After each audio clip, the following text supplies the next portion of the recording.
நேபாளம் என்பது ஒரு கம்யூனிஸ்டுகள் நிறைந்த ஒரு நாடு. தொடர்ந்து ஒரு மாபெரும் மக்கள் இயக்கத்தை உள்ளடக்கிய ஒரு நாடு. அந்த மக்களுடைய மாற்றங்களுக்காக நிறைய சர்வீஸ் பண்ணியிருக்காங்க.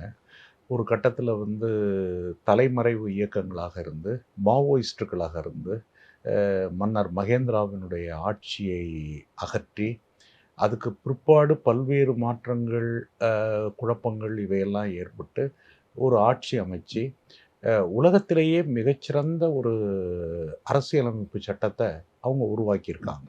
அதேபோல பல டெவலப்மெண்ட் எல்லாம் இருக்கு. உலகமய பின்னணியில் கம்யூனிஸ்ட் நாடுகளுக்கு ஏற்படக்கூடிய நெருக்கடிகள் எல்லாத்தையுமே ஒரு ஜனநாயக அடிப்படையில சந்திச்சு மாற்றங்கள கொண்டு வந்திருக்காங்க. ஆனால் அப்படிப்பட்ட ஒரு நாட்ல, இன்னைக்கு கம்யூனிஸ்ட்டுகளுக்கு எதிரா ஏன் இப்படி இவ்வளவு பெரிய ஒரு கலவரம் ஓடுது அப்படிங்கிறத நம்ம பார்க்க வேண்டும், ஆராய வேண்டும். அது போற போக்குல அமெரிக்க சதி அப்படிங்கிற மாரி ஒதுக்கிற முடியாது.